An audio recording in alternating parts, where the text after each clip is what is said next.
It's time.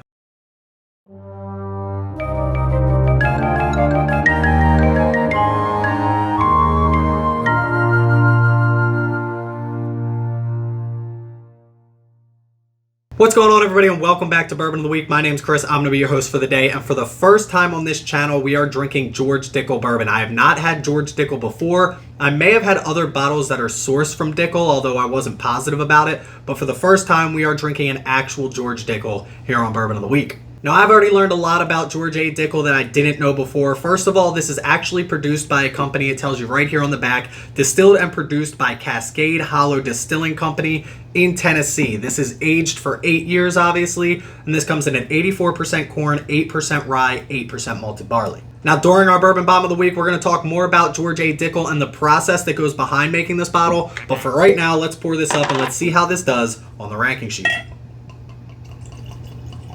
Everybody knows before we get started, time for the traditional sip. Cheers, y'all.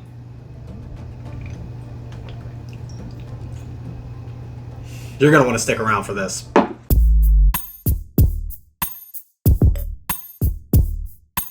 So there it was, our first sip of Dickel, and I gotta be honest with you, I thought it was gonna be a lot worse with how people talk about this bottle. You know the rules: price, taste, drinkability. We're gonna start with drinkability on this bottle. This comes in at 90 proof, 45% alcohol. The one thing that the Dickel company prides itself on is the smoothness of their bourbon. Now, a lot of people in bourbon/whiskey community get mad when you use the word smooth, but you can go on their website and they use it themselves, so don't get your panties in a bunch when we use that word here on this channel. But for this bottle, at 90 proof, let's see how this does with drinkability. So listen, they pride themselves on smoothness, and that's exactly what they're giving you with this bottle. This is 8 years old. It's 84% corn, so that sweetness and that age is going to get rid of a lot of that ethanol kick. And at only 90 proof, I can promise you this doesn't even sip at its proof. I've had a couple other 90 proof bourbons over the past couple of weeks, and I've realized that they can still have a little bit of a bite to them, even at 90 proof, when in the past I used to think you had to be up in that 100, 110 proof range to really get the ethanol kick. But for this, 90 proof, we're going to take one more sip and see how it does.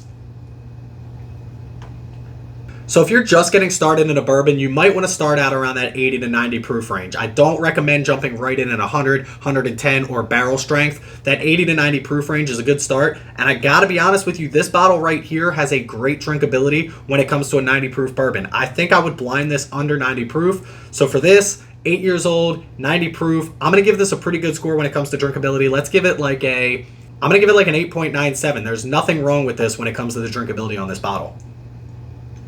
And up next, we would normally get into taste, but we're going to move past that for 1 second and talk about the price of this bottle, because taste seems to be the most controversial thing when it comes to George A. Dickel. So I want to mention the price of this bottle before we come back to taste. So from the outside looking in, first glance at this bottle, 8 years old, 90 proof bourbon, I was expecting it to be in maybe that $40 to $45 range. Couldn't really be in that $50 range, because if it was, it's overpriced compared to other things on that market. Larceny barrel proof, Elijah Craig barrel proof, all of those things like that. So I think $40 to $45 is where I was expecting this bottle to be, and this bottle comes in at $30. So the way people were complaining about Dickel, I thought they were dropping hundreds of dollars on these bottles, and then it wasn't living up to the expectations of the money spent, because I've done that in the past. I've spent way too much on a bottle that I don't love, and then I get upset about it. But at $30 for an 8-year-old 90 proof bourbon, I don't really know what you were expecting that it didn't meet your expectations. That being said, I also believe there's a lot of people within this industry that people respect their opinions on, and once they don't like something, that means everybody's got to not like something. So for this particular bottle, I think it's got a bad rap. This is only the 8-year 90 proof version. I haven't had anything else,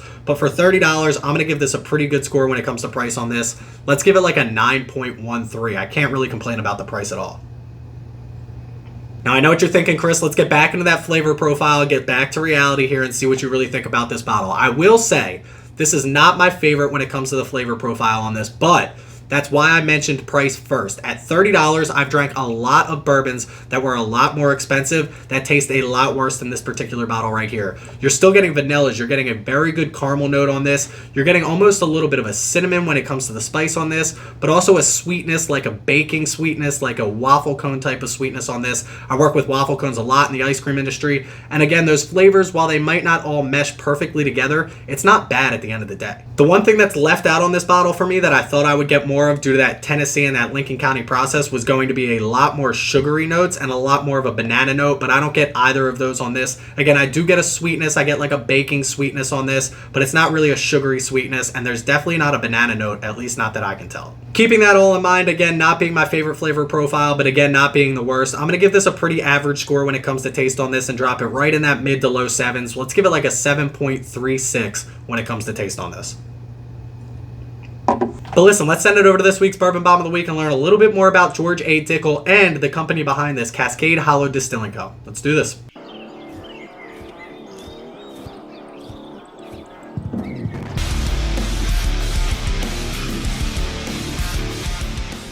So interestingly enough, a lot of people that started out in whiskey pre-prohibition either did it because their families were generational with it, or they started out as merchants, which is what happened here with George A. Dickel. He was a merchant in the Nashville, Tennessee area. He then got involved in whiskey, and that's when George A. Dickel & Co. began, and then he actually became a major shareholder in a distillery in the county next to his, and guess what that distillery was called? That's right, Cascade Hollow Distilling. So you may notice that they don't have the letter E in the word whiskey on their bottle, and that's actually a Scottish tradition, and it's not the only tradition that they've kept up until today. George A. Dickel actually believed the whiskey would be smoother if you distilled it in the winter, which is why they chill filter their bottles today, and they use the Lincoln County process with 13 feet of charcoal filtering. So the last interesting fact that I do have for you is they actually did shut down during Prohibition, but they reopened under Cascade Whiskey with a medical exemption, and they actually leased equipment from Stitzel, which you might know from Stitzel and Weller and Pappy Van Winkle and Buffalo Trace. So it's just another bottle that is still incorporated with these famous names that we still know today.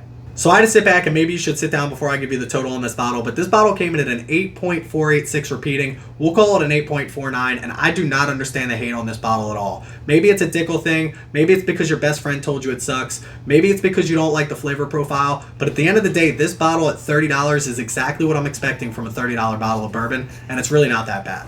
So I will be picking up other bottles from George Dickel in the future. I can promise you right now, go out and try whiskey. If you don't like it, you don't like it. But at the end of the day, don't take my opinion. Don't take your best friend's opinion. Don't take the bigger YouTube creators' opinions either. Make sure you're trying it yourself. They will tell you that as well. This isn't me hating on bigger YouTubers. If they don't like it, they don't like it. But at the end of the day, you may, and for $30, this could be a daily drinker for you all day. But that's where we're going to leave you for today. Make sure you check me out on Instagram at Bourbon of the Week. Click that like and that subscribe button here. We're pushing 3,000 subscribers.